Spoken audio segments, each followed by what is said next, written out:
Hello everybody, a very good afternoon to all of you. Welcome to Searching Online, the platform where you get the success in a sure manner. क्योंकि हम लोगों ने ठान लिया है इस बार तो पक्का पार। आई होप अच्छे होंगे, स्टील के कंसेप्ट को समझ रहे होंगे आप लोग। गेट क्वालिफाई जिन्होंने किया है बहुत खुश होंगे और जिन्होंने नहीं किया दुख तो उनको भी नहीं होगा।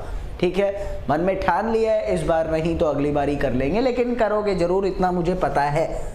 क्योंकि कोशिश करने वालों की कभी हार नहीं होती, मेहनत कभी किसी की खाली नहीं जाती। So by the way gentleman gentle ladies, कैसे हैं आप लोग? जल्दी से बताएंगे मुझे, आप लोग कैसे हैं। फिर हम कंटिन्यू करते हैं अपना लेक्चर। देखिए, सबसे पहले मैं इस लेक्चर के अंदर आप लोगों को बताना क्या चाहता हूं। इस लेक्चर के अंदर मैं आप लोगों को डिजाइन ऑफ टेंशन मेंबर्स के बारे में बताना चाहूंगा। प्यारे दोस्तों, हमने टेंशन मेंबर अच्छे से पढ़ लिया था, आई होप आपको समझ भी आ गया होगा। टेंशन मेंबर्स में मेन हमने क्या क्या पढ़ा था। सबसे बढ़िया चीज हमने लग एंगल्स के बारे में पढ़ी थी, और लग एंगल्स में हमने काफी कुछ कोडल प्रोविजंस भी देखी थी। ठीक है, सो यहां से मैं अभी मेन टॉपिक पर आना चाहता हूं जो छोटा सा बच गया था, that is known to be as the design of tension member. ये बात आपको अभी जो मैं लिखवा रहा हूं वो थोड़ा सा ना डिजाइनिंग के स्टेप्स है, तो इंपॉर्टेंट है, याद रखेंगे। फिर उससे रिलेटेड मैं आपको क्वेश्चंस भी करा दूंगा अभी, तो चीजें क्लियर रहेंगी हमेशा। ठीक है, चलिए, मुझे इंतजार है थोड़े बच्चों का।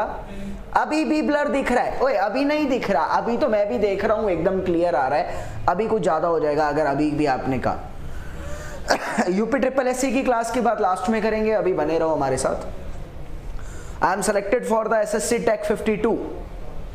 अच्छा जी, तो एसएसबी है आपका, फिर तैयारी करिए कुछ उसकी। सर मैं कुछ दिन से ऑनलाइन नहीं आ पा रहा, कुछ दिन से बिकॉज कुछ काम था, बट सर आपने I think UP triple SC की क्लास ऑफ कर दीजिए। हाँ जी, क्लियर है, सही आ रहा है। चलो, मुझे इंतजार है थोड़े बच्चे बने, और लाइक्स का ध्यान रखना, लाइक्स बढ़ाने हैं आप लोगों को। ठीक है, टाइम थोड़ा कम है मेरे पास, मैं क्लास को डायरेक्टली स्टार्ट करना चाहूंगा। देखिए, सबसे पहले क्या होता है कि टेंशन मेंबर की डिजाइनिंग का पहला स्टेप्स लिखेंगे। पहला स्टेप क्या होता है प्यारे दोस्तों, आपको ये तो पता होता है कौन सा मेंबर आप यूज कर रहे हैं और कौन सा मेंबर यूज करेंगे तो उसकी स्ट्रेंथ क्या होगी और उसके ऊपर लोड कितना लगेगा, ये पता होता है। पहला स्टेप आप क्या करेंगे, कैलकुलेटिंग एरिया रिक्वायर्ड। एरिया जो आप कैलकुलेट करते हैं वो कैसे करते हैं, P बाय सिग्मा, ये छोटा सा फॉर्मूला। अभी मैं जानता हूं कि सिग्मा की वैल्यू WSM के अकॉर्डिंग क्या होती है, 0.6 FY, और यहां से LSM के अकॉर्डिंग इसकी वैल्यू क्या होती है, 0.9 FU बाय 1.25। इसके हिसाब से आप क्या करते हैं, जो भी मेंबर आप यूज कर रहे हैं उसका कितना एरिया लगेगा, वो एरिया आप यहां से निकालते हैं, that is used to be net area. Second step में आप क्या करते हैं, ग्रॉस एरिया निकालने पड़ता है आपको चीजों का। तो ग्रॉस एरिया के लिए आप क्या करते हैं, इंक्रीज नेट एरिया बाय 40 से 50%। सेकेंड स्टेप में आप क्या करते हैं, अपने मेंबर का 40 से 50% अपना एरिया बढ़ा देते हैं। ठीक है, अभी जरा ध्यान से समझेंगे। आपने अपनी तरफ से कोई मटेरियल माना था, उस मटेरियल का आपने एरिया निकाला और आपने असलियत का उसका एरिया कैलकुलेट करा 40 से 50% बढ़ाकर। फैक्टर ऑफ सेफ्टी कह लो, बकलिंग को रेजिस्टेंस कह लो, शेयरिंग को रेजिस्टेंस कह लो, मतलब सेक्शन बढ़िया बनाने के लिए। तीसरा क्या होता है भैया, जब आपका एरिया कैलकुलेट हो चुका है तो यूजिंग स्टील टेबल, एक किताब आती है, देखिए उसमें क्या होता है, उस किताब के अंदर ना स्टील टेबल आता है, मेरे पास एक किताब होता है, उस किताब के अंदर स्टील के बहुत सारे सेक्शंस होते हैं।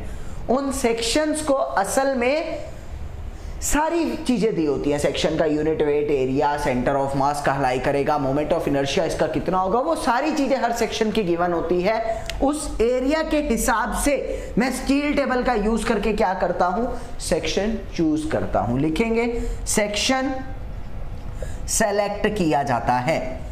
क्लियर है? इसके बाद आप क्या करेंगे प्यारे दोस्तों, आपने सेक्शन को सेलेक्ट कर लिया है। सेक्शन सेलेक्ट करने के बाद ना आपको चेक करना पड़ेगा उस सेक्शन के लिए कि जो आप नेट प्रोवाइड कर रहे हो। यहां पर चौथा स्टेप क्या होता है, चेक कि आप एरिया नेट जो प्रोवाइड कर रहे हो वो एरिया नेट रिक्वायर्ड से ज्यादा होना चाहिए हर हालत में। भैया आपका पहले जो निकला था वो रिक्वायर्ड था, आपका जब आपने सेक्शन चूज करा तो उसका नेट एरिया कैलकुलेट कर लोगे, जो नेट एरिया कैलकुलेट करा जा रहा है वो प्रोवाइडेड होगा, वो मेरे रिक्वायर्ड से ज्यादा होना चाहिए। पांचवी कंडीशन क्या आती है, आपको स्लेंडरनेस रेशियो के लिए चेक करना पड़ेगा।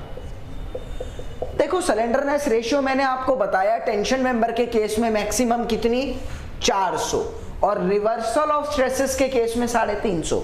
तो जो भी आप स्लेंडरनेस रेशियो दे रहे हो वो हमेशा और हमेशा मैक्सिमम से कम होनी चाहिए, यानी परमिसिबल। मैं मैक्सिमम को एक वर्ड कहना चाहूंगा, परमिसिबल। तो परमिसिबल हर सेक्शन के लिए अलग अलग हो सकता है, याद रखेंगे। आपकी स्लेंडरनेस रेशियो जो मेंबर प्रोवाइड किया जा रहा है वो परमिसिबल से कम होना चाहिए। ये मेरे कुछ डिजाइनिंग स्टेप्स हैं, याद रखने हैं आप लोगों को। चलिए इससे रिलेटेड कुछ क्वेश्चन करवाना चाहूंगा, थोड़ा सा इंपॉर्टेंट बन सकता है क्वेश्चन आप लोगों के लिए। एक चीज और याद रखेंगे, देखो आपके पास अगर आप किसी भी टेंशन मेंबर को 2 या 2 रिवेट से ज्यादा से जोड़ते हो, नोट करके लिखेंगे इस बात को आप लोग। If the tension member is connected, एक नोट करके लिखेंगे आप लोग, if tension member is connected, tension member connected using 2 और मोर बोल्ट्स, 2 या 2 से ज्यादा रिवेट या बोल्ट से हम उसको कनेक्ट करते हैं, तो इंपॉर्टेंट चीज लिखवा रहा हूं, उसकी इफेक्टिव लेंथ क्या हो जाती है 0.8 इंटू L। ये आपका कुछ स्टेप है सारे के डिजाइनिंग ऑफ टेंशन मेंबर्स कैसे की जाती है, ये स्टेप से। चलिए कुछ क्वेश्चन देता हूं आपको, क्वेश्चन सुनेंगे और करने की कोशिश करेंगे, समझ आ जाएगा आप लोगों को। क्या कहता है क्वेश्चन में, design single angle tension member for the pull of 100 kilo newton. क्या बोला जा रहा है आपको, सिंगल एंगल टेंशन मेंबर है वो डिजाइन करना है 100 किलो न्यूटन के पुल के लिए। ये एई में आया हुआ क्वेश्चन है, याद होना चाहिए आपको कैसे करना है। पुल आपको 100 किलो न्यूटन का गिवन है। The member subjected to the possible reversal of stresses, the member subjected to the possible reversal of stresses, इसके लिए लैम्डा कितना हो जाता है मैक्सिमम 350। ये बात आपको पता है, जो जो चीजें मुझे पता है वो मैं लिखूंगा।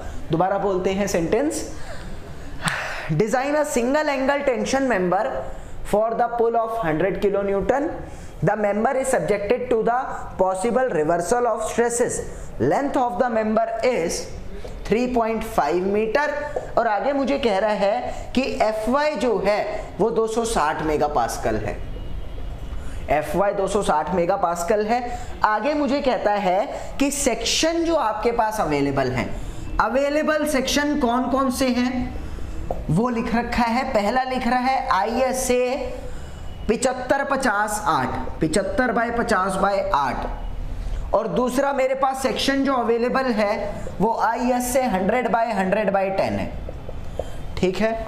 अभी यहां पर मेरे को कहता है कि इसका ग्रॉस एरिया मुझे गिवन है, कितना है 936 mm², और इसका मुझे R भी गिवन है, इसका मुझे R गिवन है कितना 14 mm, ठीक है। सिमिलरली मेरे को इस वाले का ग्रॉस एरिया गिवन है 1900 mm², और इसका R मुझे गिवन है 22 mm। अभी देखो ये ना सारा डाटा मुझे गिवन है, इस डाटा के हिसाब से मुझे कैलकुलेशन करनी है, आगे चलना है। कैसे प्रोसीड करूंगा, सबसे पहला स्टेप क्या था, ये पहले तो क्वेश्चन अपनी स्क्रीन पर लिखो आप, ये जो स्क्रीन पर है इसको कॉपी में लिखो, फिर मैं कंटिन्यू करता हूं। मैं ये डाटा मिटा रहा हूं, थोड़ा काम आ जाएगा हमारे आगे, तो हम देख लेंगे। देखो क्या होगा यहां पर, पहला स्टेप था ए नेट कैलकुलेट करना, उसका कैलकुलेशन का फॉर्मूला P/सिग्मा। अभी सिग्मा निकालने की चीज मैं जानता हूं, 100 किलो न्यूटन को मैंने लिखा P में न्यूटन में, और सिग्मा था 0.6 इंटू Fy। तो जब मैं इसको कैलकुलेट करूंगा कितना आ जाएगा मेरा 641.02 mm²। अभी ए ग्रॉस निकालना पड़ता है, वो क्या होता है 1.4 ऑफ ए नेट मैंने कहा था 40 से 50% बढ़ा दिया जाता है। तो जब इसको सॉल्व करूंगा तो ये कितना आ जाएगा 897 mm²। देखो आपके पास दो सेक्शन अवेलेबल थे, ISA 75, 50 और 18। 75, 50 और 8 का सेक्शन और दूसरा सेक्शन था 100 बाय 100 बाय 10 का। इसका एरिया 936 था और इसका 1900 था। आपको जरूरत कितने की है? आपको जरूरत है 897 की। तो आप कौन सा सेक्शन अडॉप्ट करोगे? अरे यही वाला करोगे ना, क्योंकि अगर आप अडॉप्ट करते हो ISA 75 बाय 50 बाय 8 को, तो 936 mm² का एरिया मेरा 897 से ज्यादा है। ये बात समझ में आ रही है? तो जब इस तरह का एरिया कुछ ज्यादा है तो मैंने कहा कि ये सेक्शन मैं अडॉप्ट कर लूंगा। क्लियर हो रहा है? चलिए, अभी जब ये सेक्शन अडॉप्ट करा तो आगे क्या करना है मेरे प्यारे दोस्तों? अनविन्स फॉर्मूला के हिसाब से रिविट आपको देने हैं, तो डायमीटर निकालना जरूरी है ना भैया। डायमीटर ऑफ द रिविट, जो आप रिविट प्रोवाइड करोगे उसका डायमीटर आप कैसे निकालोगे? अनविन्स फॉर्मूला कहता था 6.04 √t। कोई डाउट नहीं है। अब आपको पता है अगर आप ये सेक्शन अडॉप्ट करते हो तो इसकी थिकनेस कितनी है? 8। तो मैं लिखूंगा 6.04 √8। जब मैं इसको सॉल्व करूंगा तो आ जाएगा 18 mm के आसपास लगभग। तो यहां से आपको डाया ऑफ द होल निकालना पड़ता है। हम इससे काम नहीं करते, हम डाया ऑफ द होल से काम करते हैं। ये मैंने बता रखी है चीजें आप लोगों को। तो यहां से क्या हो जाएगा 18 प्लस में 1.5, यानी डाया ऑफ द होल मेरा 19.5 mm आ जाएगा। जिनको ये नहीं पता मेरा प्रीवियस लेक्चर देखेंगे, क्लियर हो जाएंगे सारी चीजें, कोई टेंशन नहीं है यहाँ पर। अब इसके बाद ये देखो मैं क्यों कर रहा हूँ, क्योंकि मुझे नंबर ऑफ रिविट्स निकालने हैं, नंबर ऑफ बोल्ट्स कितने प्रोवाइड करूंगा वो निकालने जरूरी है। तो भैया वो निकालने के लिए फॉर्मूला तो मैं जानता हूं। क्या होता है फॉर्मूला मेरा नंबर ऑफ रिविट्स निकालने का? टोटल लोड लिखेंगे, ये मैं बता चुका हूं। Total load upon rivet value. और रिविट वैल्यू कैसे निकालता हूं? सबसे पहले शियरिंग फोर्स निकालना पड़ेगा आप लोगों को। कैसे भैया? एरिया इनटू में शियरिंग स्ट्रेस, ये क्वेश्चन में ही गिवन है। शियरिंग स्ट्रेस आपको क्वेश्चन में गिवन है, ये आपको याद रखना है। मैंने लिखवाया नहीं था बट ये गिवन है 100 × 10⁻³ तो जब मैं इसको सॉल्व करूंगा तो मेरे पास ये आ जाएगा प्यारे दोस्तों 29.8 kN। सिमिलरली जब आप बियरिंग निकालोगे तो बियरिंग का भी फॉर्मूला था। क्या था यहाँ पर बियरिंग का formula? D × T 19.5 × 8 × bearing stress आपको गिवन है 300। ये गिवन है आपको क्वेश्चन में, ये और ये क्वेश्चन में गिवन था, मैंने लिखवाया नहीं था। ठीक है, शियरिंग स्ट्रेस और बियरिंग स्ट्रेस। जब आप इसको सॉल्व करेंगे तो इसकी वैल्यू आ जाएगी 46.5 kN। अच्छा, अब आप समझदार हो, मैंने पढ़ा भी रखा है पहले आप लोगों को। मैंने आप लोगों को ये चीज पहले भी पढ़ा रखी है कि जो भी इनमें से मिनिमम होगा उसको अडॉप्ट करूंगा। यानी रिविट वैल्यू क्या आ गई? 29.8 kN। तो मेरे प्यारे दोस्तों नंबर ऑफ रिविट्स कैसे निकालोगे आप लोग? n की वैल्यू हो जाएगी 100 kN अपॉन में 29.8 kN, यानी अप्रोक्सीमेटली 4 रिविट दे देते हैं। ये चीज समझ आ रहा है क्या आप लोगों को? चलिए, अब यहां से बात आती है कि टेंशन मेंबर की डिजाइनिंग में ए नेट भी चेक करना पड़ता है कि मैं जो ए नेट दे रहा हूं वो सही है कि नहीं है। चौथा स्टेप आता था, वो कैसे निकालूंगा? देखिए मैं क्या करूंगा, अभी ए नेट चेक करने के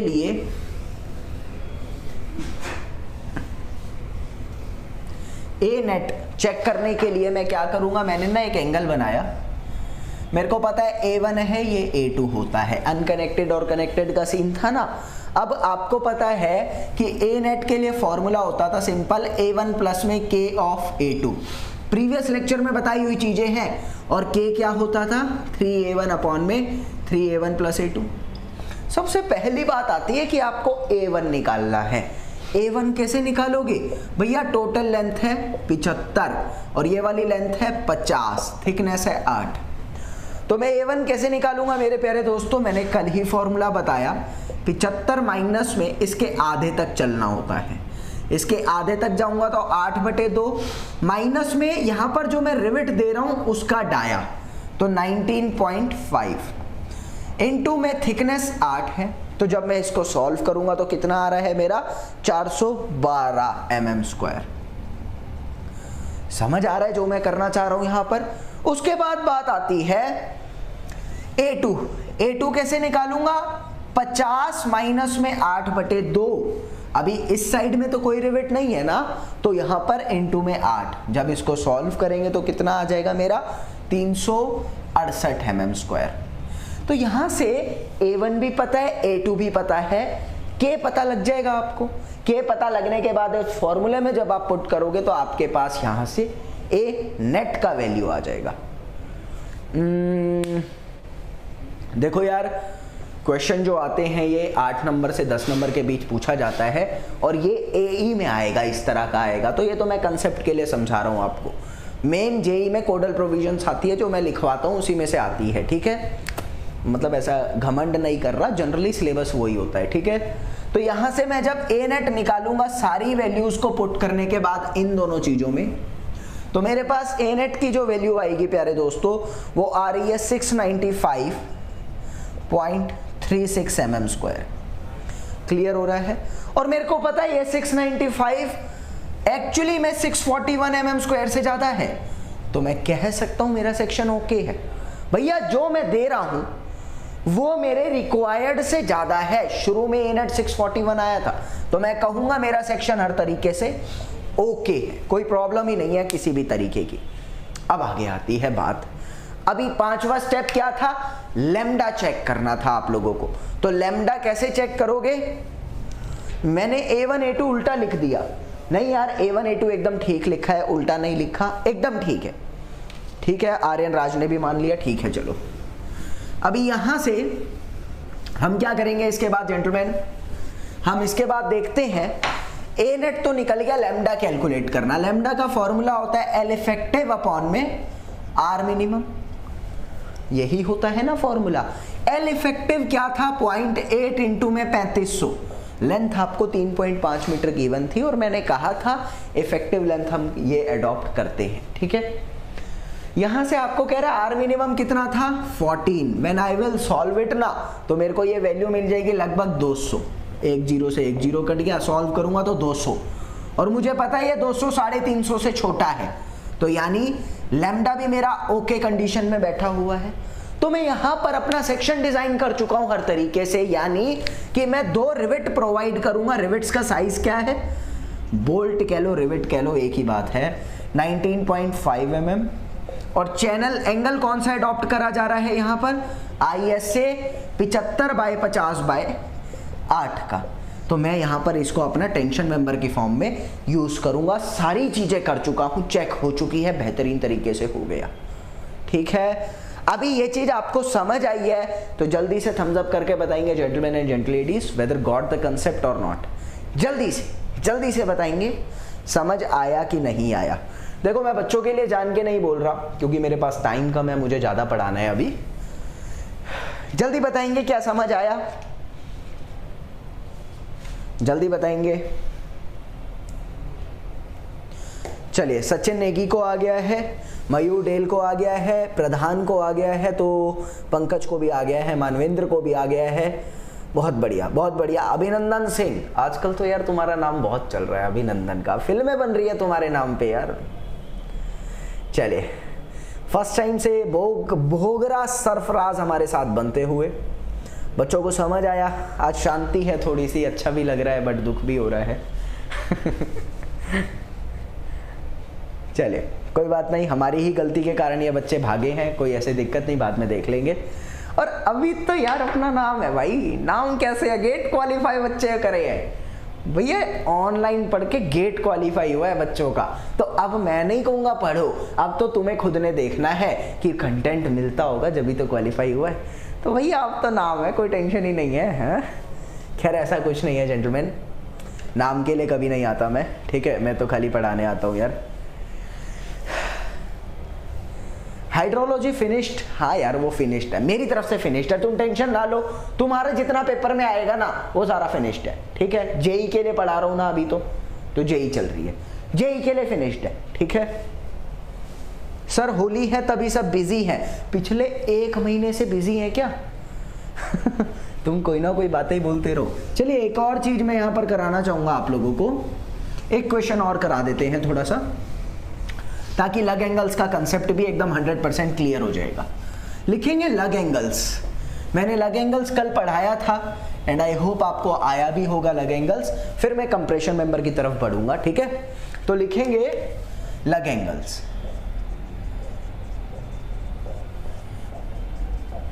लग एंगल्स क्या था वो मैंने पढ़ा दिया था, लग एंगल्स क्वेश्चन ऐसा लिखो। मैं डायरेक्ट क्वेश्चन पढ़ रहा हूं, थ्योरी आई होप आती होगी आपको। चलिए क्वेश्चन सुनते हैं। आपको कह रहे हैं an ISA Indian standard angle of the size 100 by ISA 100 by 75/10 is used as a tension member with longer leg connected to 10 mm gazette plate, यानी ये वाली 10 mm गजट प्लेट के साथ कनेक्टेड है, ऐसा मेरे को कह रहा है। आगे मुझे कह रहा है the connection is made with the help of लग एंगल, हमको लग एंगल यूज करना है, ठीक है। मुझे कह रहा है design the connection use 20 mm dia rivets. Rivets कौन से लेने हैं? 20 mm डाया के रिवेट्स लेने हैं, कनेक्शन डिजाइन करना है। आपको कह रहे हैं लग एंगल यूज कर सकता है। आगे भी मुझे कुछ चीजें कह रखा है कि सिग्मा 80 जो यूज होगा एक्सियल टेंसाइल स्ट्रेस वो 150 मेगापास्कल है।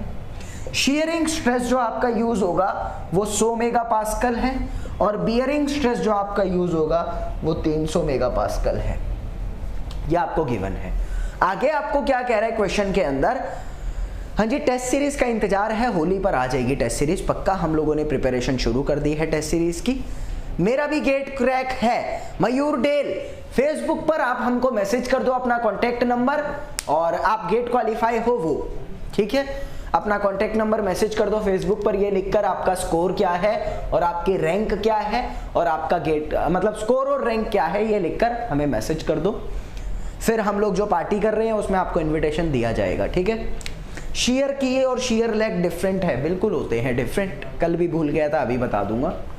ये चीज समझ आ रही है? आपको कह रहे हैं ISA, आपके पास जो लग एंगल्स अवेलेबल है ना वो 3 लग एंगल्स अवेलेबल है। ISA 60/60/10, 60/60/10, 60/60/8 और तीसरा जो गिवन है 70/70/8। ये 3 लग एंगल्स के सेक्शन गिवन है आपको, और इनका एरिया मुझे दे रखा है 1100 mm², 896 mm², और उसके बाद इसका एरिया मुझे गिवन है 1098 mm²। Sorry guys. तो कुछ इस तरीके का मेरे को डाटा गिवन है। क्या कह रहे हैं दोबारा पढ़ देता हूं। एक ISA 100/75/10 का मेरे पास एंगल है और किसी 10 mm गजट प्लेट के साथ उसको कनेक्ट करना है। कनेक्शन जो है वो लग एंगल की हेल्प से बनाया जाएगा। 20 mm के डाया आपको रिवेट्स यूज करने हैं, और आपको कुछ डाटा गिवन है कि उसमें कितना कितना शीयरिंग, बियरिंग और एक्सियल टेंसाइल स्ट्रेस आएगा, और ये लग एंगल्स गिवन है। समझ आया जो करना चाहता हूं?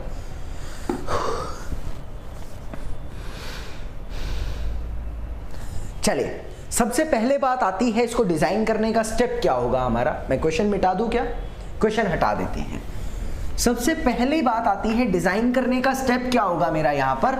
भैया डिजाइन करने के लिए ना आपको टोटल यहां से पहले इस पर लगने वाला लोड निकालना पड़ेगा कि कितना लोड झेलेगा, क्योंकि स्ट्रेस गिवन है।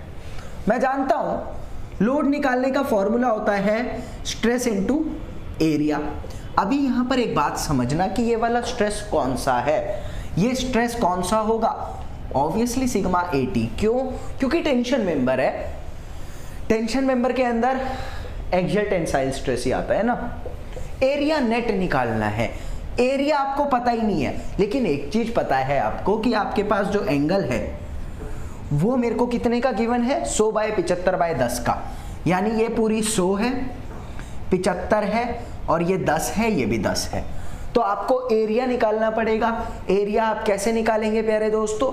मैं जानता हूं पहले तो आप A1 निकालेंगे।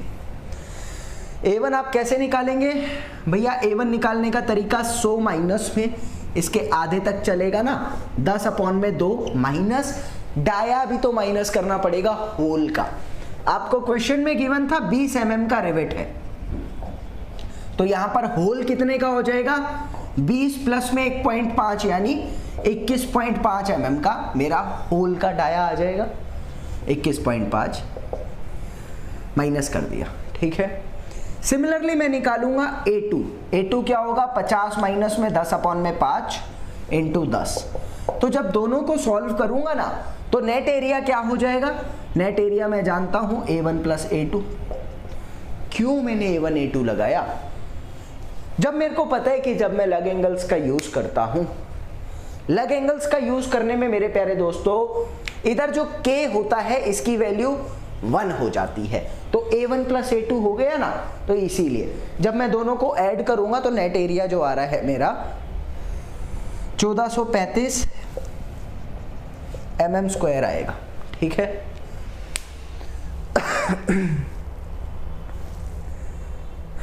75 लगा लो यार, इसको कोई ऐसी दिक्कत नहीं है, मुझे समझ आना चाहिए आपको। क्लियर हो रहा है? आपका एरिया पता लग गया, एरिया पता लग गया और सिग्मा पता है, आप टोटल लोड निकाल सकते हो। तो टोटल लोड इस पर कितना लग जाएगा मेरे प्यारे दोस्तों? 150 इंटू में 1435 का। तो जब मैं सॉल्व करूंगा तो 215.25 किलो न्यूटन आ जाएगा। समझ आ रहा है आपको? ये तो हुआ आपका लोड। अभी लोड आ चुका है, एरिया भी पता लग गया है। अब मैं एक चीज जानता हूं कि यार अगर मेरे को टोटल F निकालना है वो कैसे निकालता हूं। देखो मैंने कहा था आपको F कनेक्टेड निकालना होता है, F अनकनेक्टेड निकालना होता है और F लग एंगल वाला निकालना होता है। 3 F निकलते थे। इसका फॉर्मूला होता था टोटल लोड कितना आ रहा है 215.25 अपॉन टोटल एरिया इनटू में कनेक्टेड एरिया 735 था। आप कैलकुलेट कर लेना, कनेक्टेड एरिया 735 आ रहा था, ठीक है। इसको सॉल्व करूंगा तो कितना आ रहा है मेरा 110.25 किलो न्यूटन। एक बार सजेस्ट करना चाहूंगा जो नए बच्चे हैं, 3rd लेक्चर देखना स्टील का, तो सारी चीजें क्लियर हो जाएंगी मैं क्या कर रहा हूं। एक एक चीज बता रखी है, ठीक है। अनकनेक्टेड निकालने के लिए आप क्या करते हैं? अनकनेक्टेड निकालने के लिए मेरे प्यारे दोस्तों 215.25 अपॉन में टोटल एरिया इनटू में A2। तो जब मैं इसको सॉल्व करूंगा तो क्या आ जाएगा मेरा 105 किलो न्यूटन। और यहां से लग एंगल वाली पे कितना फोर्स आता था उसका भी फॉर्मूला होता था F लग एंगल के लिए 1.2 इंटू F अनकनेक्टेड। तो 1.2 इंटू 105 टोटल 126 किलो न्यूटन के आसपास ये आ जाएगा, ठीक है। मैंने 3 फोर्सेस निकाल लिए। 3 फोर्सेस निकालने के बाद देखो एक चीज का ध्यान रखेंगे आप लोग, आपने लग एंगल पर लगने वाला फोर्स निकाला। लग एंगल पर लगने वाले फोर्स की हेल्प से आप लग एंगल का एरिया कैलकुलेट कर सकते हो, क्योंकि स्ट्रेस तो आपको पता ही है। तो मैं यहां से कह सकता हूं आपको मैं यहां से कह सकता हूं कि लग एंगल पर लगने वाला फोर्स कितना है 126 किलो न्यूटन। और मैं जानता हूं फोर्स इज इक्वल टू में सिग्मा इंटू एरिया। फोर्स कितना 126, सिग्मा कितना 150 और एरिया कितना आया मेरा। मैं यहां से कह सकता हूं ना मेरे प्यारे दोस्तों, एरिया तो आप निकाल ही लोगे, ये किलो न्यूटन था तो 10⁻³ से मल्टीप्लाई होगा। सॉल्व करने के बाद जो आपके पास एरिया आएगा वो आएगा 840 mm का स्क्वायर। देखो आपको पता है आपके पास 3 सेक्शन गिवन थे, क्वेश्चन में लिखवाया था मैंने 840 mm का स्क्वायर। तो भैया आपको जो चाहिए वो 840 चाहिए।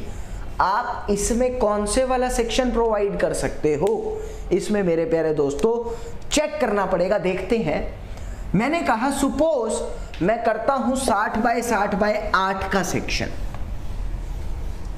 मैंने कहा आप लोगों को कि यहां पर अभी आप एडॉप्ट करते हो अपनी तरफ से, एडॉप्ट 60/60/8 का सेक्शन। तो A1 कितना होगा 60 माइनस में 8/2 माइनस में 21.5 इंटू में 8। A2 क्या होगा 60 माइनस में 8/2 इंटू में 8। तो जब दोनों का एरिया सॉल्व करने के बाद देखा जाएगा तो आ रहा है 724 mm²। लेकिन मुझे चाहिए कितना, मुझे तो इतना चाहिए, यानी मैं इस सेक्शन को कदापि अडॉप्ट नहीं कर सकता। मैंने क्या करा, मैंने IS से 60/60/10 को लिया। अभी इसके हिसाब से एरिया कैलकुलेट करता हूं कि मेरे को नेट एरिया कौन सा देना है। मैं लिख सकता हूं A1 मेरा आ जाएगा 60 माइनस में 10/2 माइनस 21.5 इंटू 10, चेक कर रहा हूं जैसे हमेशा करता हूं। A2 आ जाएगा 60 माइनस 10/2 इंटू में 10। जब दोनों को प्लस किया जाएगा तो क्या आ जाएगा मेरा एरिया सॉल्व करने के बाद 885 mm²। और मुझे चाहिए कितना, मुझे चाहिए 840, यानी 885 ग्रेटर देन 840 है, ओके कंडीशन में बैठ गया है। आप कौन सा एडॉप्ट करोगे, एडॉप्ट 60/60/10। देखो डिजाइनिंग की एक सीढ़ी पर आप आ चुके हो, आपने अपना लग एंगल चूज कर लिया है। मेन चीज कहां फंसती है भैया, लग एंगल तो बना लिया, नंबर ऑफ रिविट्स भी देने जरूरी है, कहां कौन सा रिविट लगाऊंगा, समझ आ रहा है। तो भैया अगर मैं देखूं इस चीज को तो मैं यहां से कहूंगा देखो कि मेन एंगल्स के साथ लग एंगल कुछ इस तरीके से लगा होगा मेरा। ये मेरी प्लेट है, यहां पर मैंने एक मेन एंगल दिया और यहां से ही मैंने एक लग एंगल लिया, ठीक है। तो यहां पर मैं एक रिविट देता था जिसको मैं रिविट नंबर 2 कहता हूं, रिविट नंबर 1 कहता हूं और रिविट नंबर 3 कहता हूं। इन तीनों की वैल्यू आपको निकालनी पड़ेगी, ठीक है।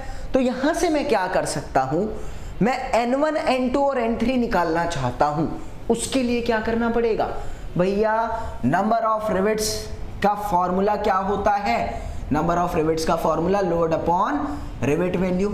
अभी ये कैलकुलेट करनी पड़ेंगी आप लोगों को। तो रिविट वैल्यू निकालने के लिए शेयरिंग फोर्स PS क्या होगा, π/4 इंटू 21.5 का स्क्वायर इंटू 100 इंटू 100 - 3, ये आएगा पियरिंग फोर्स। इसकी वैल्यू सॉल्व करने के बाद आ रही है मेरी 36.3।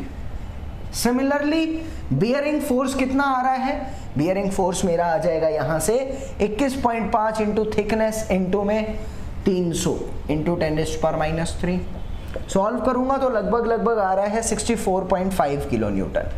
रिवेट वैल्यू कौन सी हुई, ये वाली, क्लियर आ रहा है। अभी मेरे को अलग अलग चीजें निकालनी है, N1, N2, N3। तो N1 निकालने का फॉर्मूला मैंने कल ही बताया था आपको। N1 निकालने का फॉर्मूला होता है F connected upon rivet value. तो F कनेक्टेड मेरा कितना था, मैंने जब सॉल्व करा 110.25 अपॉन रिवेट वैल्यू आ रही है 36.3। तो अप्रोक्सीमेटली 4 रिवेट्स आ जाएंगे, ठीक है। सिमिलरली मैं कहूंगा N2 निकालने का फॉर्मूला होता था, ये मैं सारी चीजें कल बता चुका हूं, 1.4 इंटू में F अनकनेक्टेड यानी 105 अपॉन रिवेट वैल्यू 36.3। सॉल्व कर लूंगा अप्रोक्सीमेटली 5 रिवेट्स यहां पर लग जाएंगे, बोल्ट आ गए। N3 के लिए फॉर्मूला होता था मेरा 1.2 into F unconnected upon rivet value put कर देना, यहां पर आपका आ जाएगा 4, यहां पर आपका आ जाएगा 4 बोल्ट्स। तो कुछ इस तरीके से आपने क्या करा, पहले सेक्शन निकाला, सारी चीजें चेक करी, कितना टाइम लगता है, डिजाइन क्वेश्चन आएगा क्या। देखो एक तो पहली बात तो ये आएगा तो 15 से 20 नंबर का आएगा, और ये तो मैं आपको समझा रहा हूं ना इसलिए टाइम लग रहा है। मैं गारंटी देता हूं हद से हद 3 से 4 मिनट लगाओगे पूरे सॉल्व करने में। ये तो यार मैं सॉल्व करा रहा हूं इसलिए टाइम लग रहा है आपको, जब खुद दिमाग लगाओगे ना तो 3 से 4 मिनट, इससे ज्यादा नहीं लगता, ठीक है। तो ये क्वेश्चन कुछ इस तरीके का था। पहले मैंने आप लोगों को सेक्शन अडॉप्ट कराया, उसके बाद मैंने आप लोगों को नंबर ऑफ रिवेट्स निकलवाए सारा। हाँ जी, एसएससी में ही आया हुआ है, पहले एसएससी में ही आया हुआ है ये क्वेश्चन पहले, ठीक है। जल्दी से अगर ये समझ आया आपको तो give me thumbs up so that I would come to know whether you got the concept और नॉट। थम्स अप और थम्स डाउन जल्दी से, एसएससी के लिए इंपॉर्टेंट है, एसएससी का ही क्वेश्चन है। थम्स अप और थम्स डाउन, फिर हम कंप्रेशन मेंबर की तरफ आते हैं। जल्दी से बताएंगे प्यारे दोस्तों, थम्स अप और थम्स डाउन। थम्स अप और थम्स डाउन जल्दी बताएंगे, बहुत ज़रूरी है मेरे को जानना। सॉइल जल्दी चलेगा आप लोगों के बीच, सॉइल जल्दी चलेगा। अभी इस लेक्चर में बिल्कुल बच्चे नहीं आए सीरियसली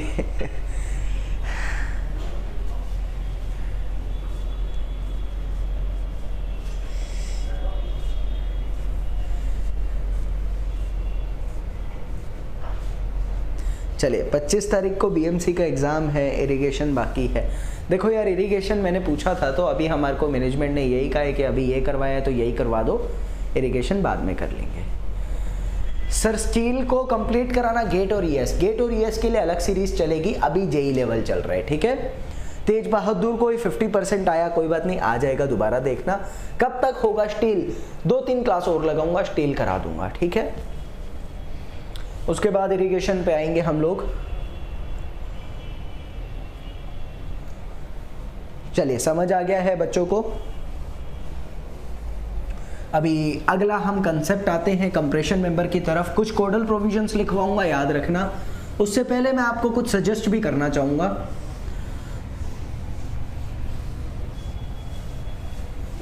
लिखेंगे ऊपर कंप्रेशन मेंबर्स। हाँ यस सर, गेट के लिए ज़रूर करवाइएगा, क्राउड इज़ वेटिंग। हाँ जी ज़रूर होगा, और गेट के लिए बहुत एनर्जी चाहिएगी हम लोगों को, क्योंकि यार 1 घंटे में तो कुछ होना नहीं, गेट का कम से कम 4 घंटे की ऑनलाइन क्लास लगेगी। उसके लिए हमको बिल्कुल पैटर्न चेंज करना पड़ेगा। थोड़ा सा वेट करो, कोशिश है हम कर देंगे। नया स्टूडियो बनाना पड़ेगा, लेकिन हमारी जेब अभी खाली है, ऑलरेडी इतना इन्वेस्टमेंट हो चुका है कि नया स्टूडियो अभी नहीं बनेगा हमारा। थोड़ा सा वेट करो, हम कोशिश करेंगे, फिर कर देंगे, ठीक है। आगे चलते हैं, हम आ रहे हैं अब कहाँ की तरफ, कंप्रेशन मेंबर पे। देखिए क्या होता है, मैं पहले तो आप लोगों को ना कुछ सजेस्ट करना चाहूँगा। सबसे पहले सोम में मैंने आप लोगों को कॉलम्स पढ़ाया था, ठीक है। आप लोग जो भी बने हुए हैं, जो भी मुझे फ्यूचर में देखेंगे, उनको सजेस्ट करूंगा कि आपको वीडियो के डिस्क्रिप्शन लिंक में कॉलम का जो वीडियो का लिंक है वो मिल जाएगा। वीडियो के डिस्क्रिप्शन में कॉलम का जो मेरा लेक्चर है उसका लिंक मैं प्रोवाइड करवा दूंगा, वो पहले जरूर देख लो आप लोग। 1 घंटे का ही लेक्चर है, बहुत चीजें बता रखी है, वो देख लो एक बारी। फिर इस लेक्चर को देखो तो सारी चीजें क्लियर होंगी, क्योंकि उस लेक्चर में मैंने आपको बता रखा है कंप्रेशन मेंबर क्या होता है। कंप्रेशन मेंबर में मेन कंसेप्ट आता है मोमेंट ऑफ इनर्शिया का, वहां मैंने उसको क्लियर बता रखा है। मैंने आप लोगों को कंप्रेशन मेंबर में मेन कॉलम्स और स्ट्रट, ये 2 चीजें आती हैं, इन दोनों की क्लियर नॉलेज दे रखी है। उस लेक्चर में मैंने आपको इनमें लगने वाली इफेक्टिव लेंथ का क्राइटेरिया भरपूर तरीके से अच्छे से समझा रखा है। कंप्रेशन मेंबर में मेजर हाथ मारने वाला यूलर्स हमारा बाही, उस यूलर्स की कामयाबी को, उसके फॉर्मूले को हमने डिस्कस कर रखा है। तो वो सारी चीजें जो मैंने 1 घंटे में आपको बताई हैं, दोबारा नहीं गाने वाला। वीडियो के डिस्क्रिप्शन में उसका लिंक प्रोवाइड करवा देंगे। सोम पूरी कराओ, देखो सोम करानी है मुझे, मेरे दिमाग में भी है, लेकिन कर रहे हैं। छोटे बहुत टॉपिक बचे हैं, डिफ्लेक्शन बचा है, उसमें मेजर तो कराई रखे हैं, क्यों इतना भड़क रहे हो, बाकी हो जाएगा। ये चीज़ आप पहले डिस्क्रिप्शन में आपको लिंक मिल जाएगा, ये देखना। उसके बाद इस लेक्चर को कंटिन्यू कर रहा हूँ वहीं से आके से, ठीक है। देखिए होता क्या है, सबसे पहली बात मैं यूलर्स फॉर्मूला से स्टार्ट करूंगा। ये फालतू की चीजें अभी डिस्कस नहीं करूंगा। इफेक्टिव लेंथ किस कंडीशन में क्या, रेडियस ऑफ गायरेशन क्या, ये सारी चीजें बता चुका हूं, तो उसको नहीं ला रहा मैं अभी बीच में। मेजर चीज पर आऊंगा, कोडल प्रोविजंस। बाकी इस लेक्चर के पहले वो लेक्चर जरूर देखो, उसके बाद इस लेक्चर को देखना आप, जिसको नहीं पता, ठीक है। यहां से मेरे को जानता हूं कि यूलर्स फॉर्मूला क्या होता है क्रिपलिंग लोड के लिए, π² EI by L square. L क्या है, L इफेक्टिव, I क्या है, मिनिमम मोमेंट ऑफ इनर्शिया। याद रखेंगे, कंसेप्ट डिटेल में बता रखा है। और एक और फॉर्मूला होता है π² EA बाय लैम्डा का स्क्वायर, ये भी आपको पता होना चाहिए। इधर से ना एक बात आती है, टर्म आती है रेडियस ऑफ गायरेशन, ये समझाना चाहूंगा। देखो रेडियस ऑफ गायरेशन क्या होता है। रेडियस ऑफ गायरेशन मैं कहूंगा, सपोज मैंने कहा ये मेरी एक बॉडी है और इस बॉडी का कुछ ना कुछ एरिया है, सपोज मैंने कहा कि इस एरिया को मैं समेट कर इस पॉइंट पर रख देता हूं, सारे एरिया को कॉम्पैक्ट किया और यहां पर रख दिया, तो भैया कहना चाहूंगा कि इसके एक्सिस से लेकर और इस एरिया के एक्सिस तक का जो डिस्टेंस है ना, ये कहलाता है रेडियस ऑफ गायरेशन। ये मेरी डेफिनेशन है, किसी किताब में नहीं मिल पाएगी। जब इस पूरे एरिया को समेट कर इस पॉइंट पर रखा जाएगा तो उसके एक्सिस से लेकर बॉडी के एक्सिस तक का जो डिस्टेंस है वो कहलाता है रेडियस ऑफ गायरेशन। क्या है कहने का मतलब, समझ रहे हो? जरा प्रैक्टिकली सोचो। बॉडी जब ओरिजिनल शेप में थी बड़ी वाली, तो उसका मोमेंट ऑफ इनर्शिया जो था वो सेंटर के अबाउट था, लेकिन जब मैंने सारे एरिया को समेट कर यहां डाला तो बॉडी का मोमेंट ऑफ इनर्शिया अभी यहां पर सिचुएट हो जाएगा, तो वो चीज दोनों के बीच का डिस्टेंस कहलाता है रेडियस ऑफ गायरेशन, जहां पर दोनों का मोमेंट ऑफ इनर्शिया बराबर लगता है। ठीक है, ये सब तो पता लग गया, बेसिक चीजें हैं।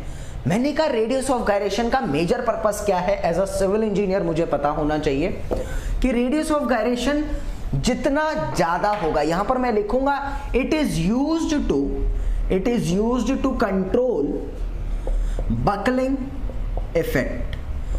बकलिंग को बहुत ज्यादा रोकने के काम आता है, ये बात आपको याद रखनी है। देखिए, जितना मैं कहूंगा कि greater is the value of radius of gyration, या मैं लिखूंगा it is measurement of rotation और बकलिंग। रोटेशन और बकलिंग ये इसलिए यूज किया जाता है, ये मेरी भाषा समझ में आ रही होगी जो कहना चाहता हूं, बकलिंग के इफेक्ट को रोकने के लिए किया जाता है, ये याद रखना। ठीक है, एक बात आप याद रखेंगे, जितना ज्यादा रेडियस ऑफ गायरेशन होगा, ये भी लिख लो आप लोग, इसको मैं K से डिनोट करता हूं सपोज, तो K is directly proportional to किस चीज के डायरेक्टली प्रोपोर्शनल? अरे बकलिंग रेजिस्टेंस टू बकलिंग। ये बात याद रखनी है, इंपॉर्टेंट है।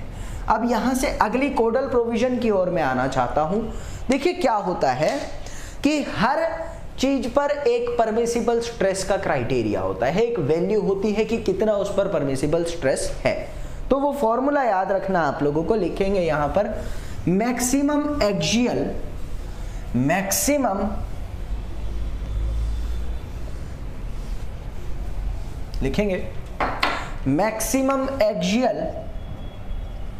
Compressive stress. इसका फॉर्मूला है और कुछ नहीं है, याद रखना है आप लोगों को, 0.6 Fy या फिर 0.66 FcFy अपॉन Fc की पावर 1/n प्लस Fy की पावर 1/n की पूरे की पावर n।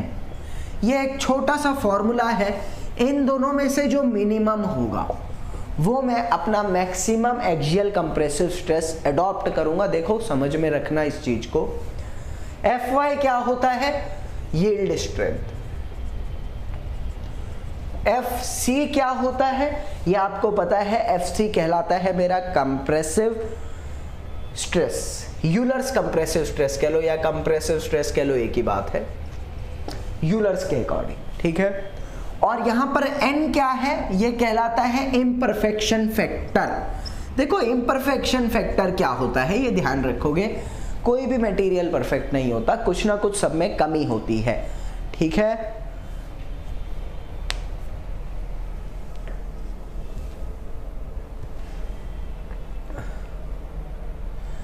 अधिकतम अच्छा सॉरी यार, मैं आपके वीडियो ऑनलाइन नहीं आ पा रहा हूँ कुछ दिनों से, क्योंकि मेरा सेमेस्टर चल रहा है कॉलेज में। कोई प्रॉब्लम नहीं है यार।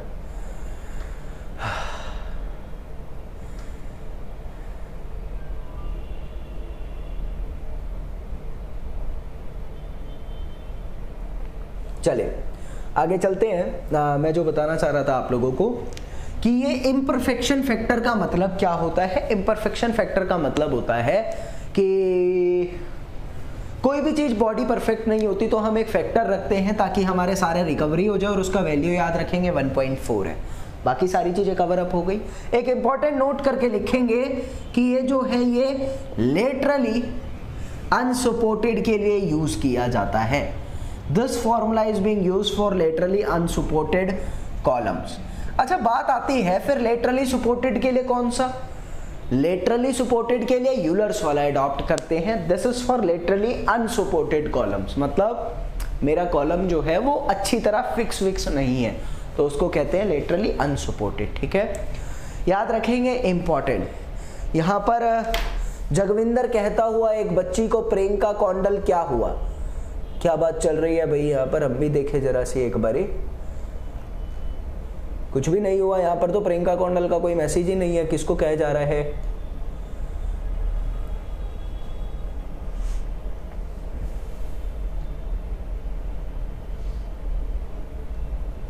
चलिए, बहुत बच्चों ने आए, बहुत कम है, लेकिन अभी थोड़ा सा बनना शुरू हुए। यार बोरिंग तो जिंदगी ही है, छोड़ देने देना। शाबाश खान का बहुत अच्छा रिप्लाई। चलिए आगे चलते हैं। अच्छा, ये एक सैड सा फेस जो बनाकर भेज रखा है। अब यूँ तो देखिए जगविंदर जी, एक बात कहना चाहेंगे, ये दुनिया है और ये दुनिया अपनी ज़िंदगी से बड़ी परेशान है, तो कहीं की उदासी, लोगों को कहीं कुछ कहने का मौका मिलता नहीं है, कहीं चलती नहीं है, तो ऑनलाइन ही चला लो, यहीं पर आके कुछ बोल लो, मुंह बना लो। विजय भारत 38.45 में सर कोई कॉलेज मिल जाएगा क्या? देखो यार, अगर आपको कोई वैसी स्ट्रीम लेनी है एनवायरमेंट टाइप की, तो एनआईटी मिलने के चांस है, मिल भी सकता है। सर प्यार की बात मत करिए, मैंने कब करी? चलिए आगे चलते हैं हम लोग। अभी यहां से बात आती है, फॉर्मूला इंपॉर्टेंट है, याद रखेंगे। सबसे बड़ी एक चीज यहां पर पूछी जाती है, आप लोगों को नोट करके लिख लो, चाहे कैसे भी लिख लो, कि कॉलम जो है ये किस साइड बकल होगा। Obviously about column buckles about minimum moment of inertia axis. आपको पता है कोई बॉडी होती है, उस बॉडी के दो मोमेंट ऑफ इनर्शिया होते हैं, वाई वाई और एक्स एक्स, तो जो भी इनमें से मिनिमम होगा उसके अबाउट कॉलम बकल होगा, याद रखना है। उसके बाद एक पॉइंट और लिखेंगे कि देखो, मैं कहता हूं आपको कि hollow sections are better than solid sections. समझ के चलना इस चीज को आप लोग, कि होलो सेक्शन ज्यादा अच्छे होते हैं सॉलिड सेक्शन से। क्यों भाई? क्योंकि बिकॉज ये IES का क्वेश्चन है, रीजन भी पता होना चाहिए, वैसे भी हम लोग 11th में भी पढ़ते थे इसको। Because moment of inertia of hollow section greater than moment of inertia of the solid section. देखो, आपने अगर 11th क्लास में पढ़ा हुआ अगर, तो रिंग का मोमेंट ऑफ इनर्शिया डिस्क से ज्यादा होता था। क्या इसका होता था mr² और इसका होता था mr²/2। फर्क है, क्या फर्क है? देखो क्या होता है कि रिंग का सारा मास सेंटर से दूर चिपकता है, बिल्कुल बाहर की बाहर, लेकिन इसका सारा मास डिस्ट्रीब्यूटेड होता है, तो डिस्टेंस कम होता रहता है ना सेंटर से हर पार्टिकल का, जिसके कारण मोमेंट ऑफ इनर्शिया घट जाता है। तो जिसका मोमेंट ऑफ इनर्शिया ज्यादा होता है, मैं कहूंगा बकलिंग नहीं होगा, तो बकलिंग नहीं होगा तो यानी वो अच्छा सेक्शन है, इसीलिए हम लोग होलो को प्रेफर करते हैं। ठीक है, एक और नोट करके लिख लो कि क्या होता है, वैसे मैं इससे रिलेटेड बातें बाद में करूंगा, बट लिख लो कि I sections are generally used for column। देखो क्यों मैंने ऐसा बोला आपको, I sections को हम जनरली यूज करते हैं कॉलम के लिए, because its shape factor is minimum। अभी ये शेप फैक्टर क्या होता है, आप इसको गोला लगा सकते हैं, क्योंकि मैं अभी नहीं पढ़ाने वाला, शेप फैक्टर पर अलग से लेक्चर दूंगा, बहुत अच्छे से समझाऊंगा, अभी नहीं, बट अभी लिख लो, याद कर लो इसको। ठीक है, तो मैं समझा दूंगा आपको, थोड़ा मैं आगे चल के समझाऊंगा। ठीक है, आगे चलते हैं, अपना स्ट्रट्स की तरफ आना चाहूंगा मैं। स्ट्रट्स में कुछ चीजें हैं जो मुझे समझानी है। पहली बात तो देखो, स्ट्रट क्या होता है ये नहीं बताऊंगा, क्योंकि आप मेरा सोम का लेक्चर देखना कॉलम वाला, उसमें मैंने समझा रखा है। पुराने बच्चों को भी एडवाइस दूंगा कि वो देखना, आपको वीडियो के डिस्क्रिप्शन में लिंक मिल जाएगा। ठीक है,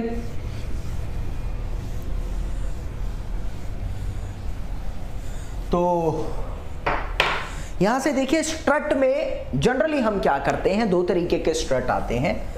एक होता है मेरा कॉन्टिन्यूअस स्ट्रट और एक होता है डिसकॉन्टिन्यूअस स्ट्रट। अभी बात आई कि कॉन्टिन्यूस और डिसकॉन्टिन्यूस का मतलब क्या है। देखो आसान तरीके से समझाऊंगा।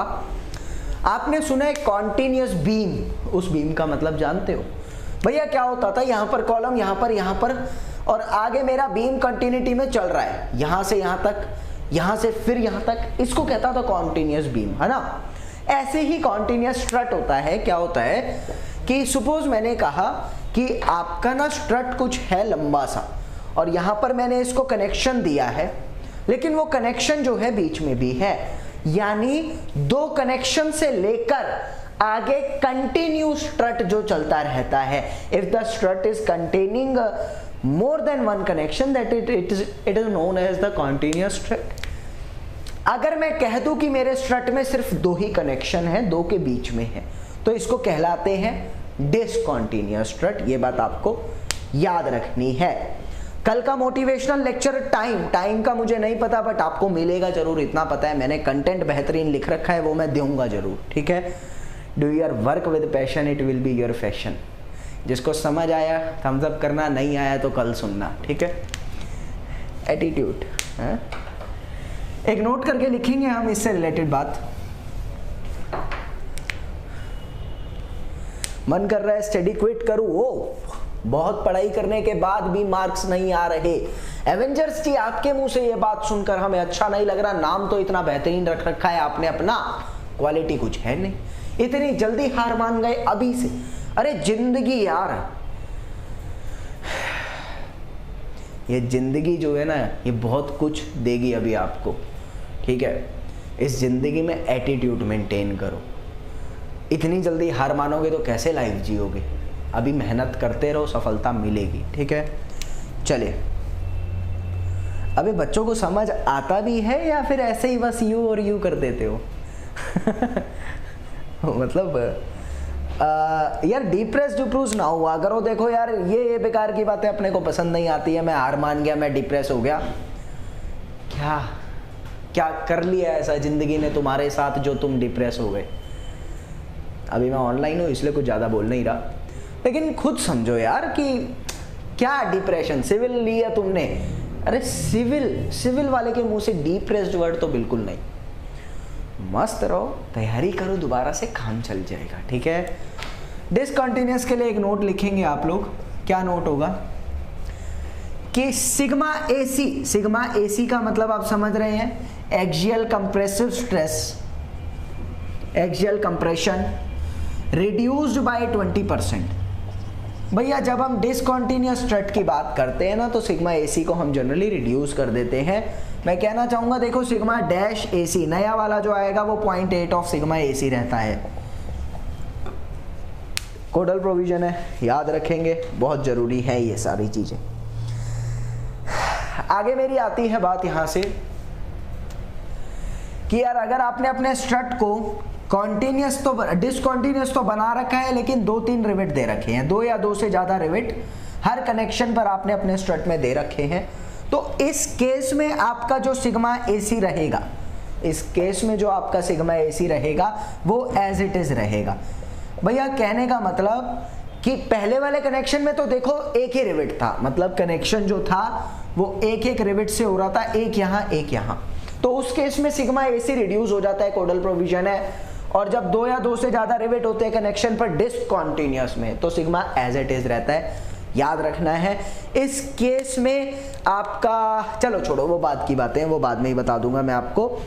मेन चीज पर आते हैं कि मैक्सिमल परमिसिबल स्ट्रेस क्या होता है। इंपॉर्टेंट फॉर्मूला याद रखेंगे आप लोग, मैक्सिमम परमिसिबल स्ट्रेस,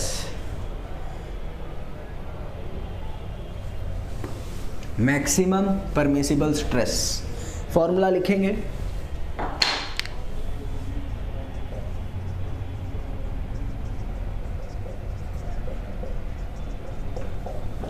देखिए क्या फॉर्मूला होता है, इंपॉर्टेंट चीज है, k pi square e by 12 लिखेंगे, k pi square e by 12 1 minus में mu square b by T का होल स्क्वायर। ये छोटा सा फॉर्मूला है कैलकुलेट करने का, बाकी सारी चीजें तो आपको पता ही होगी। k क्या है, k भी आपको पता होना चाहिए। यहाँ से k इज द फैक्टर जिसकी वैल्यू हम कहते हैं के एक फैक्टर है जिसको 1.2 से डिनोट किया जाता है, जनरली अलग अलग होती है बट ये मैक्सिमम ली जाती है। ई क्या है? Modulus of elasticity. म्यू क्या है? Poisson ratio. म्यू क्या है? Poisson ratio. बी क्या है? बी कहलाता है विड्थ ऑफ द सेक्शन और टी कहलाता है थिकनेस ऑफ द सेक्शन। ये बात आपको याद रखनी है, ठीक है। बाकी तो सारी चीजें पता ही है आपको। तो ये फॉर्मूला है, इस फॉर्मूले में पुट करके आपका सिग्मा आता है। न्यूमेरिकल करा दूंगा मिला तो टाइम, नहीं तो पेपर में जनरली पूछता है इनसे चीजें कि आपका सिग्मा किस किस चीज पर डिपेंड करता है, वो चीज पता होनी चाहिए। चलो अभी कोडल प्रोविजंस पर आना चाहता हूं मैं आप लोगों की। कोडल प्रोविजंस क्या क्या है जरा वो ध्यान देंगे आप लोग। कोडल प्रोविजंस क्या क्या है, देखो क्या होता है जनरली कि आपका कॉलम अगर आप आई सेक्शन भी यूज करते हो तो इसमें फ्लेंज भी होता है और इसमें वेब भी होता है। मेजर क्राइटेरिया क्या है कॉलम यूज होने का? To prevent it from buckling. ये बात याद रखनी है आप लोगों को कि इसको बकलिंग से रोकना होता है। अभी कुछ क्राइटेरिया है वो बात आप याद रखेंगे। देखो क्या होता है जनरली जब आप फ्लेंज की बात करोगे, हाँ, तो यहां पर आप याद रखोगे कि बी जो है वो किसी भी हालत में 20 TF से ज्यादा ना आ जाए। ये चीज समझ आ रही है? TF क्या है? Thickness of flange. 20 TF से ज्यादा विड्थ ऑफ द फ्लेंज नहीं आ जाए।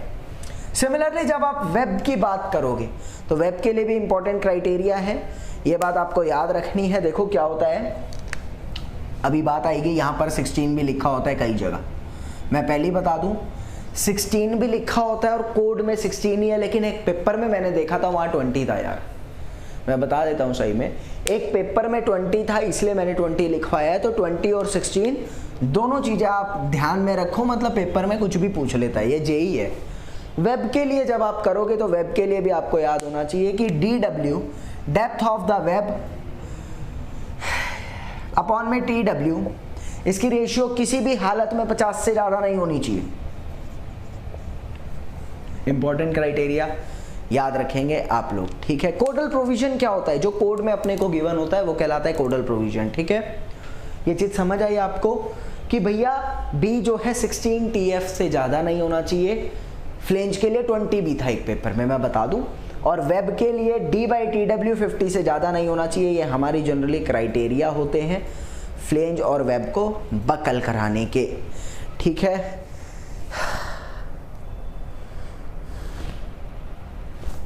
चले अभी बात आती है यहां से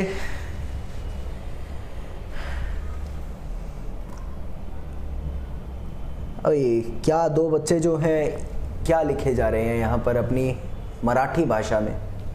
RCC जल्दी स्टार्ट होगा। अभी तक जितना मैंने आप लोगों को पढ़ाया जेंटलमैन, थम्स अप करके बताइए वेदर गॉट द कंसेप्ट और नॉट। आज अनुराग सर नहीं है, क्लास ही नहीं है। चले जल्दी से बताएंगे प्यारे दोस्तों, समझ आया कि नहीं आया आप लोगों को? जल्दी बताएंगे, जल्दी थम्स अप करके बताएंगे प्यारे दोस्तों। और यहाँ से अगला टॉपिक जो आएगा वो आएगा हमारा पूरा का पूरा लेसिंग्स बेटनिंग्स की तरफ। थोड़ा बहुत टॉपिक रहता है एनालिसिस ऑफ स्ट्रेस का, वो बता दूं कि नहीं बताऊं कुछ समझ नहीं आ रहा है, नेक्स्ट क्लास में बता देंगे। चलो sir RRB JEE practice set देखो होली पर आ रहे हैं और मैं यूपी की थोड़ी बात करना चाहूंगा कि यूपी का लेक्चर क्यों बंद हुआ। मैंने आपको पहले ही कहा था कि हमारी मैनेजमेंट जो है वो देख रही है, सारी एनालिसिस कर रही है। बिल्कुल रिस्पॉन्स नहीं था यार, जो सोचा था उससे बहुत कम था रिस्पॉन्स, ठीक है।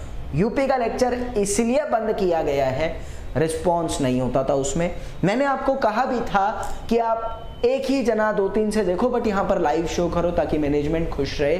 उनको लाइव से मतलब है बच्चे लाइव बन जाए, ठीक है। बट उसका रिस्पॉन्स बिल्कुल नहीं था, उसका रिस्पॉन्स बिल्कुल नहीं था, इसीलिए वो लेक्चर बंद कर दिया गया है।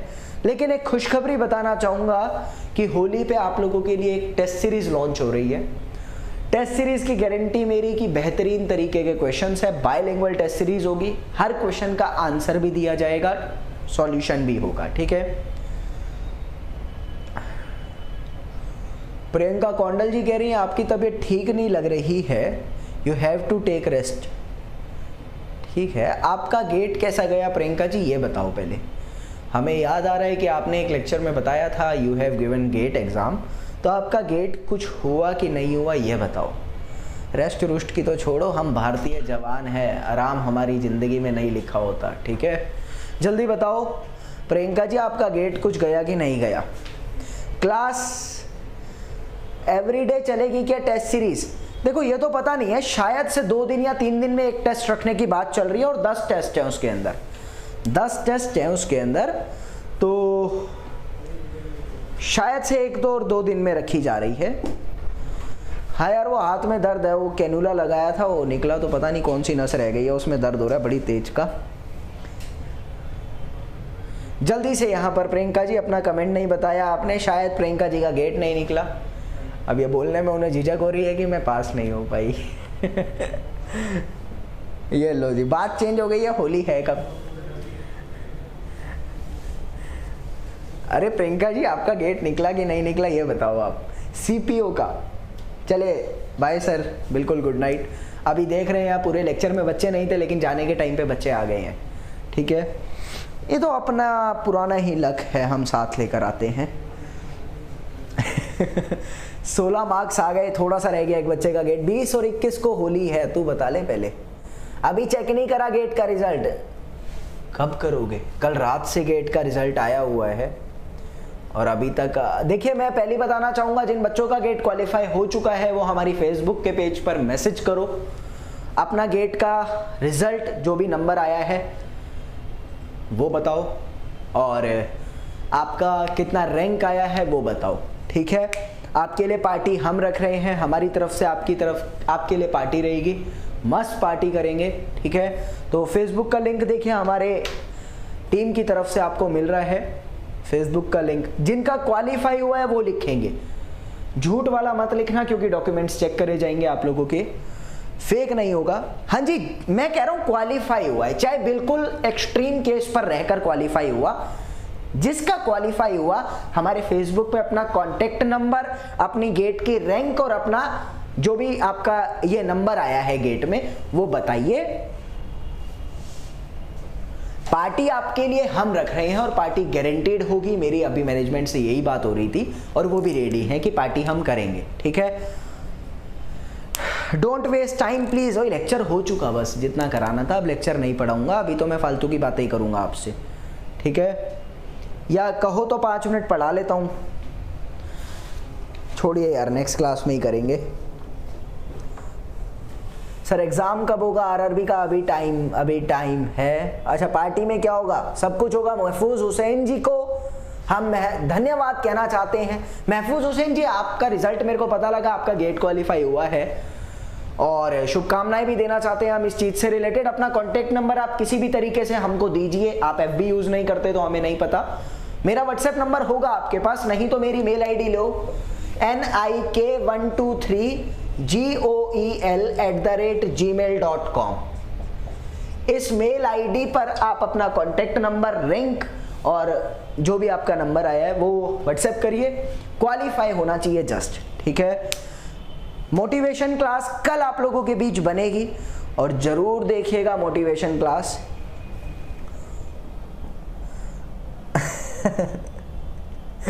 ठीक है ठीक है। अभी ओमेंद्र जी को, ओमेंद्र नहीं, शाबाश को हम कहना चाहेंगे छोड़ो यार इतना मजे नहीं लिया करते किसी से। किस टाइप का पार्टी है? पार्टी है सारे टाइप का, मतलब ये क्या बात हुई किस टाइप का पार्टी है? हमें देखिए हरियाणवी इंजीनियरिंग जी गेट क्वालिफाई को बहुत बहुत शुभकामनाएं दे रहे हैं। जगविंदर को स्पेशल शुभकामनाएं दी गई हैं यहाँ पर। जगविंदर एक्चुअली फेमस हो चुका है यूट्यूब पर, ये वो शख्स है जो यूट्यूब पर बिना आए फेमस हो गया है। इसका नाम हर कोई जानता है जगविंदर का। जो सिविल पढ़ता है, जो पुराने से पुराना स्टूडेंट है वो जगविंदर को जरूर जानता है। अच्छा जी, जगविंदर भाई कह रहे हैं कि अभी आपने मेल ID नहीं देनी थी आपको, अब देखना क्या क्या आएगा उस पर। नहीं यार, ये बच्चे बहुत अच्छे हैं सिविल वाले, ये सिर्फ सफिशिएंट चीज़ देंगे और मैं बता दूं ये 2 दिन के लिए बनाई गई है। आज के 2 दिन बाद ये डिलीट कर दूंगा, ठीक है। फिर भेज लेना जो भेजना हो, मैं भी सिविल वाला हूँ।